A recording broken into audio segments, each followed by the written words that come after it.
Senhor esteja convosco. Leitura do Evangelho de Jesus Cristo, segundo João. Estava próxima a Páscoa dos judeus e Jesus subiu a Jerusalém. No templo, encontrou os vendedores de bois, ovelhas e pombas, e os cambistas que estavam aí sentados. Fez então um chicote de cordas e expulsou todos do templo, junto com as ovelhas e os bois. Espalhou as moedas e derrubou as mesas dos cambistas. E disse aos que vendiam pombas: tirai isto daqui. Não façais da casa de meu pai uma casa de comércio. Seus discípulos lembraram-se mais tarde que a Escritura diz: o zelo por tua casa me consumirá.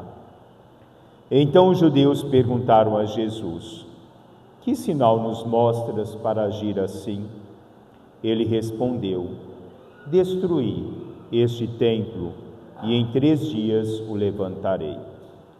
Os judeus disseram: 46 anos foram precisos para a construção deste santuário, e tu o levantarás em 3 dias?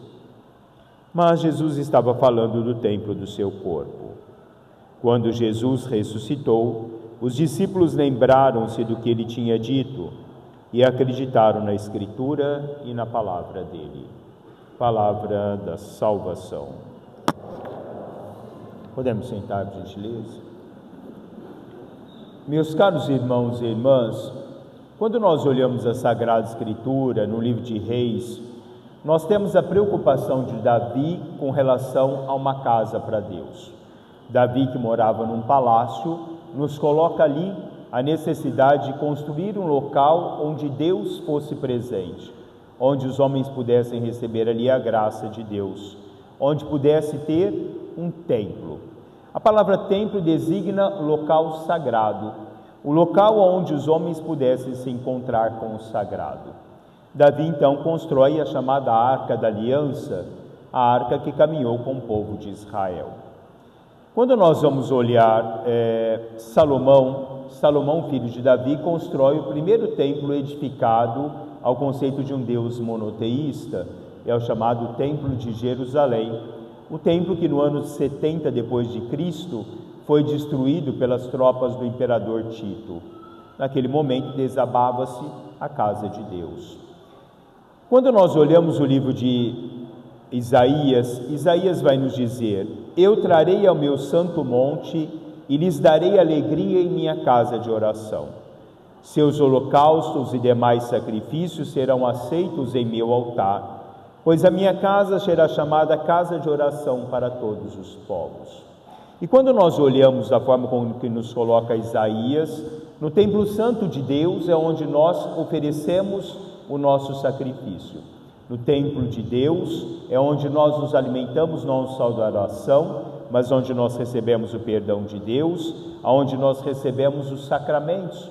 Pois São Tomás de Aquino dizia: o bom Cristo é comunicado a todos os membros, e essa comunicação se faz através dos sacramentos da igreja.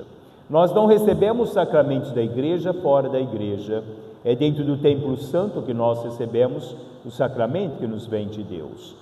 Quando nós olhamos no Evangelho, Jesus vai nos dizer: a casa de meu Pai. Vão transformar em comércio a casa de meu Pai. Quando nós olhamos no livro de Crônicas, no capítulo 2, versículos 7 e 16, ele vai dizer: porque agora escolhi e santifiquei esta casa, para que o meu nome esteja ali perpetuamente. E nela estarão fixos meus olhos e o meu coração todos os dias. No templo de Deus está os olhos de Deus, está o coração de Deus. O templo de pedra é o local onde nós nos encontramos para o nosso encontro com Deus enquanto família do Senhor.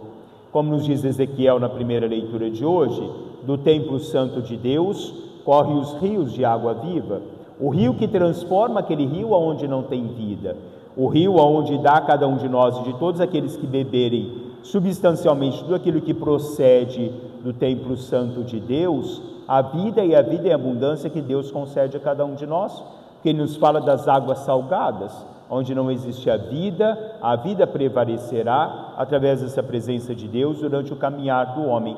Aqueles que se colocam à margem desse rio, dessa fonte inesgotável de amor e de bondade de Deus, são alimentados no transcorrer da sua vida. Assim, o templo santo de Deus, o templo pedra de Deus, é o local vivo onde nós temos a nossa possibilidade de nos encontrarmos efetivamente com Deus no transcorrer da nossa vida. Mas quantas vezes nós transformamos o templo de Deus, a igreja de Deus, num mercado? Até a nossa falta de respeito no adentrar ao templo de Deus. Quantas vezes nós vivemos de conversas dentro do templo, quantas vezes nós adentramos como se nós estivéssemos entrando num grande salão de festas, não no local onde mora o sagrado, aonde existe o sagrado. Por outro lado, São Paulo vai nos falar hoje do templo ao qual cada um de nós somos. Jesus nos diz: destrói esse templo, em 3 dias eu o reconstruirei. O templo do corpo de Deus. Assim também dentro de cada um de nós existe a presença de um templo onde habita o Espírito Santo de Deus, porque no santo batismo nós nos tornamos assim templos do Senhor.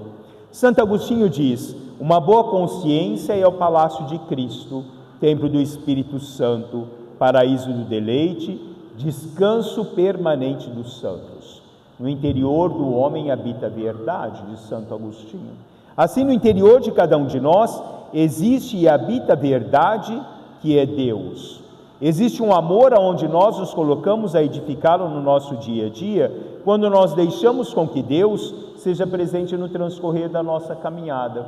Como São Paulo diz hoje, no início da segunda carta aos Coríntios: vós sois lavouras de Deus, construção de Deus. A forma bonita com que ele nos coloca que nós somos a lavoura, onde Deus no dia a dia da nossa vida é esse semeador, onde Deus no dia a dia da vida vai trabalhando dentro do nosso coração para que nós possamos deixar edificar em nós cada vez mais essa presença da luz dele, a graça de Deus. E ele nos fala que o alicerce da nossa vida é Jesus Cristo. Cristo sendo o alicerce da nossa vida, nós nos tornamos permanentemente presença dessa graça de Deus aonde quer que nós estejamos, na medida em que nós nos permitimos essa comunhão com Deus, essa comunhão de Deus em cada um de nós. Se nós olharmos Santo Agostinho novamente, quando ele escreve o livro Confissões, ele vai nos dizer: entrei em meu interior guiado por ti, e pude fazê-lo porque tu fostes a minha ajuda. Eu vi com os olhos da minha alma uma luz incomunicável. Porque Santo Agostinho fala naquela procura dele por Deus, alguém que não tinha ou não se dava a possibilidade de que essa luz de Deus fosse comunicação no transcorrer da vida. Ele não se colocava efetivamente como um templo de Deus, como comunicação de Deus, como graça de Deus no transcorrer da vida. Mas Santo Agostinho vai dizer mais para frente: parece-me que nunca o dei a entender tão bem quanto agora. Depois que ele faz esse encontro dele com Deus, e ele diz: o certo é que para buscar a Deus no íntimo da alma, onde melhor o encontramos e com mais proveito que nas criaturas. O encontrar-se com Deus, nos diz Santo Agostinho, está na profundidade do nosso ser, está na profundidade do nosso coração, que é o local onde vive efetivamente Deus no transcorrer da nossa vida. O encontro enquanto pedra é o encontro enquanto família, enquanto presença dessa família que se une em pequenos templos na igreja, no encontro no grande templo de Deus. E se templo é local sagrado, nós nos tornamos sagrados em Deus. Santo Inácio de Loyola escrevia: a essência da vida interior consiste nas operações de Deus na alma, suas luzes e inspirações e na cooperação da alma com os movimentos da graça. Nós cooperamos com o movimento da graça de Deus no transcorrer da nossa vida. Nós somos templo e presença dessa graça de Deus no transcorrer de toda a nossa caminhada. Fazer-vos corpo de Cristo, diz Santo Agostinho, se quereis viver no Espírito de Cristo. Somente o corpo de Cristo vive no Espírito de Cristo, ou vive do Espírito de Cristo. E muitas vezes não damos conta do quão sagrado nós somos. Muitas vezes nós não só profanamos o templo de pedra, mas muitas vezes nós também profanamos o templo do nosso ser, profanamos o templo do nosso coração, da nossa alma no transcorrer da nossa vida. Ser templo de Deus é deixar ser graça de Deus, ser amor de Deus aonde quer que nós estejamos. Finalizando, Santo Agostinho diz: teu Deus não está ou não é nem o céu, nem a terra, nem corpo algum. A natureza das coisas o diz quem o sabe ver. A matéria é menor que os seus elementos, é menor do que Deus. Por isso, minha alma, digo-te que tu és superior ao corpo. A nossa alma é superior ao nosso corpo, que será destruído um dia, pois vivificas a sua matéria. A alma vivifica a matéria. A alma dá vida à matéria, como nenhum corpo pode dar vida a outro corpo. Mas teu Deus é também para ti a vida de tua vida. Pois como templo santo de Deus, nós somos a vida de Deus que existe em nós, porque Deus é a nossa vida, e Deus é a presença da vida em cada um de nós.